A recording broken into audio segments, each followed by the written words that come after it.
আসসালামু আলাইকুম। এবার বর্ষবরণ, বাংলা বর্ষবরণকে বলা হচ্ছে যে বর্ষবরণের দিন এবার নতুন আঙ্গিকে বর্ষবরণ কর্মসূচি পালন করা হবে। সরকারের পক্ষ থেকে এমন নির্দেশনা এসেছে এবং এই নির্দেশনার বলে কিন্তু বেশ কিছু জিনিস ওলটপালট হয়ে যাচ্ছে। এতদিন যেই মঙ্গল শোভাযাত্রা আমরা দেখেছি সেই মঙ্গল শোভাযাত্রা আর থাকছে না। সেটি হয়ে যাচ্ছে বর্ষবরণের আনন্দ শোভাযাত্রা। তাতে কিন্তু কোনো সমস্যা নেই। সমস্যা কিন্তু ২ জায়গায়। শোভাযাত্রায় সমস্যা নেই, কিন্তু সমস্যা আছে ২ জায়গায়। একটা জায়গা হচ্ছে এই শোভাযাত্রায় আগে বিভিন্ন প্রাণীদের ছবি বিকৃত আকারে সেখানে কিন্তু প্রকাশ করা হতো। বলা হতো যে পেঁচা এটা মঙ্গলের প্রতীক, কিংবা এখানে আরো ধরনের ময়ূর-টয়ূর রাখা হতো। এবার বলছে যে এই মঙ্গলের প্রতীক বলতে কিছু নেই।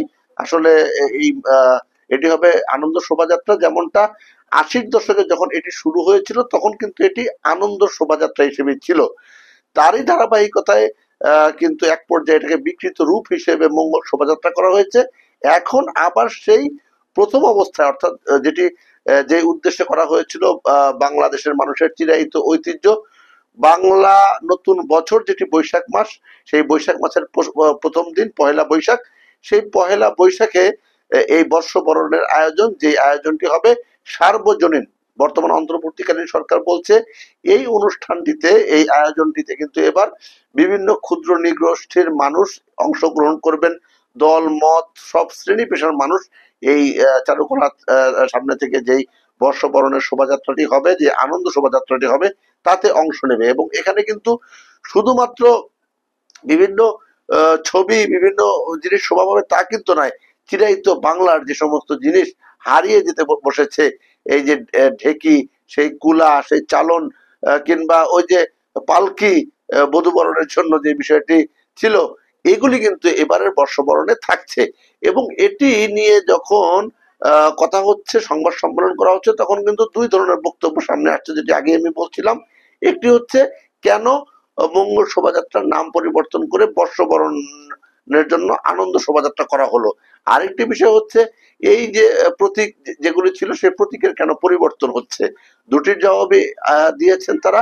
একটির জবাব হলো যে প্রথম অবস্থায় যেহেতু এটি আনন্দ শোভাযাত্রা ছিল এবং এই শোভাযাত্রার মাধ্যমে কোনো মঙ্গল বয়ে আনে না, ফলে এটি আনন্দ শোভাযাত্রা হিসেবে থাকতে পারে, চিরায়ত বিষয়। যদিও এ নিয়ে কিন্তু ইসলামী আন্দোলন, চরমনাই পীরের যে সংগঠন ইসলামী আন্দোলন, তারা কিন্তু এই আনন্দ শোভাযাত্রার ব্যাপারে তাদের আপত্তির কথা জানাচ্ছেন।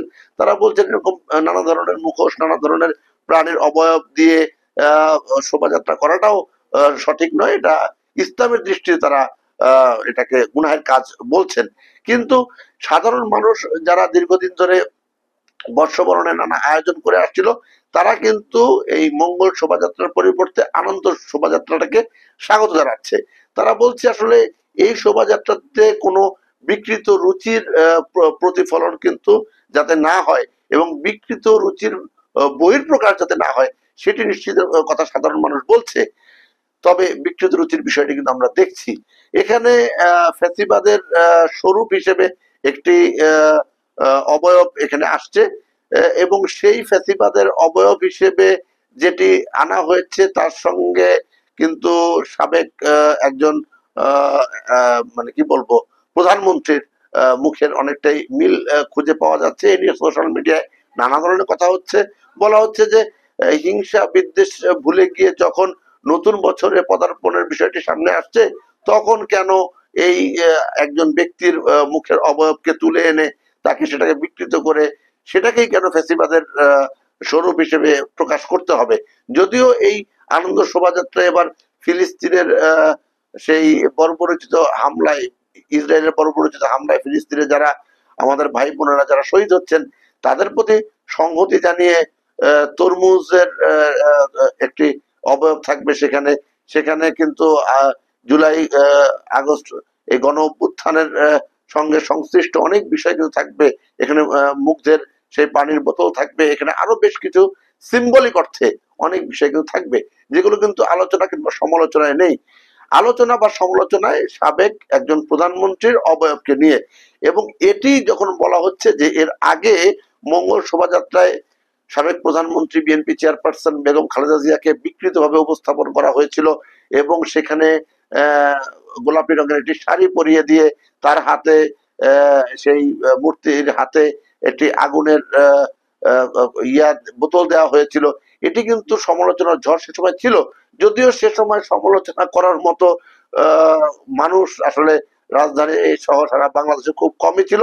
মনে মনে মানুষ ঘৃণা করেছে যে এই কাজটি ঠিক হয়নি। তিনি সাবেক একজন প্রধানমন্ত্রী এবং তিনি একটি দলের প্রধান, তাকে বিকৃতভাবে উপস্থাপন করা, আয়োজক সহ রাষ্ট্রের যারা ক্ষমতায় আছে তাদের রুচির বহিঃপ্রকাশ সে সময় পেয়েছিল। এখন তো বিপ্লব পরবর্তী সরকার, গণঅভ্যুত্থান পরবর্তী সরকার, এখন এই সরকার আইনগতভাবে ফ্যাসিবাদের সঙ্গে যুক্ত, ফ্যাসিবাদের যারা ফ্যাসিবাদের মাধ্যমে মানুষের অধিকার হরণ করেছিল, যারা মানুষকে গুম খুন নির্যাতন করেছিল, তাদের বিচার কিন্তু মানুষ চায়। কিন্তু আগের সময়কার সেই বিকৃত রুচির বহিঃপ্রকাশ কিন্তু মানুষ চায় না। আপনি মঙ্গল শোভাযাত্রা করেন আর আনন্দ শোভাযাত্রা করেন, নাম যেটাই দেন না কেন, এই শোভাযাত্রার মাধ্যমে কোনো হিংসা বিদ্বেষ কিংবা এমন কিছু ছড়িয়ে দেওয়া ঠিক হবে না যেটা পরবর্তী প্রজন্মের কাছে নেতিবাচক হিসেবে সামনে আসবে। মঙ্গল শোভাযাত্রার ব্যাপারে আপত্তি, আনন্দ শোভাযাত্রার ব্যাপারে আপত্তি, তা আপত্তি নেই কোন ব্যাপারে? আসলে মত ভিন্নতা থাকবে, এটাই তো গণতন্ত্রের সৌন্দর্য। মত ভিন্নতা থাকবে, মত বিরোধ থাকবে, কিন্তু মত ভিন্নতা, মত বিরোধ মানে কিন্তু আরেকটা মতকে আমি দমিয়ে ফেলবো, আরেকটা মতকে আমি পিছিয়ে ফেলবো, আরেকটা মতকে আমি প্রকাশ হতে দিব না, এটা তো হতে পারে না। বিগত দিনে মানুষের কথা বলার স্বাধীনতা ছিল না, মানুষের বাক স্বাধীনতা ছিল না, মানুষের আইনের অধিকার ছিল না, মানবাধিকার ছিল না, কিছুই কিন্তু মানুষ সেভাবে বাংলাদেশ থেকে অন্তত করতে পারতো না। দেশের বাইরে থেকে অনেকেই চেষ্টা করেছেন, বলেছেন, কিন্তু বাংলাদেশ থেকে কথা বলাটা অনেকটাই কষ্টের ছিল, অনেকটাই মানে কি বলবো প্রতিকূল অবস্থায় ছিল। এখন বিপ্লব পরবর্তী সময়ে এসে যদি একই পরিস্থিতির সৃষ্টি হয়, একইভাবে মানুষকে বিকৃত করা, মানুষের কি বলবো অধিকারকে হরণ করা, কিংবা এই যে যেগুলো হচ্ছে মানে মত ভিন্নতার কথা বলে আরেকজনকে হেয় করা, এটি কিন্তু মানুষ কোনোভাবেই মেনে নেবে না। এবং আরেকজন যা খারাপ করেছে, আমি যদি সেই খারাপগুলো ধারাবাহিকভাবে করতে থাকি, এক সময় মানুষ কিন্তু আমাদের উপর থেকেও সেই আস্থা উঠে যাবে বলে সাধারণ মানুষ মনে করছে। নতুন রাজনৈতিক দল এনসিপি, বিএনপি, জামাত সহ যারা বাংলাদেশে এই মুহূর্তে রাজনীতি করছেন, তাদের প্রত্যেকেরই উচিত এই হিংসা বিদ্বেষ এগুলো সবকিছুর ঊর্ধ্বে রেখে মানুষের জন্য, মানবতার জন্য কাজ করা। এবং নতুন একটি বছর আসবে, নতুন একটি বছরে বাংলাদেশের সাধারণ মানুষের প্রত্যাশা, এই নতুন বছরটি হবে সাম্যের, এই নতুন বছরটি হবে ঐক্যের, এই নতুন বছরটি হবে মেধাবীদের, এবং সেই সঙ্গে বৈষম্যমূলক বাংলাদেশ করতে সবাই এক হয়ে কাজ করবে। ওই যে দেখলেন না, স্বরাষ্ট্র উপদেষ্টা গেলেন, যাওয়ার পরে তার জন্য লাল গালিচা যখন বেছানো হলো, তিনি কিন্তু ক্ষুব্ধ হয়েছে। বিষয়টি সোশ্যাল মিডিয়ায় অনেক পজিটিভলি এসেছে যে তিনি এই যে লাল গালিচা, বিভিন্ন আনুষ্ঠানিকতা, এগুলি মানুষ চায় না। সাধারণ মানুষের মনের ভাষা পড়ুন। আগে রাজনীতিবিদরা বলতেন দেয়ালের ভাষা পড়ুন, আর এখন বলা হচ্ছে সাধারণ মানুষের মনের ভাষা পড়ুন। মনের ভাষা পড়তে হলে সাধারণ মানুষের সঙ্গে মিশতে হবে, সাধারণ মানুষের কাছে যেতে হবে, মানুষ কি চায় তা দেখতে হবে। মানুষ কিন্তু হিংসা বিদ্বেষ কিংবা পারস্পরিক হানাহানি কিংবা অন্যান্য যে সমস্ত নেতিবাচক বিষয় আছে এগুলো চায় না। বাংলাদেশ সামনের দিকে এগিয়ে যাবে, বাংলাদেশ তার স্বাধীনতার এত বছর পরে এসে তার আত্মমর্যাদাশীল জাতি হিসেবে এই জাতিকে প্রতিষ্ঠিত করবে, এবং সেক্ষেত্রে সব রাজনৈতিক দল যার যার অবস্থান থেকে ইতিবাচক ভূমিকা পালন করবে, এই প্রত্যাশা নিশ্চয়ই আমরা করতেই পারি। সবাই ভালো থাকবেন, সুস্থ থাকবেন, আল্লাহ হাফেজ।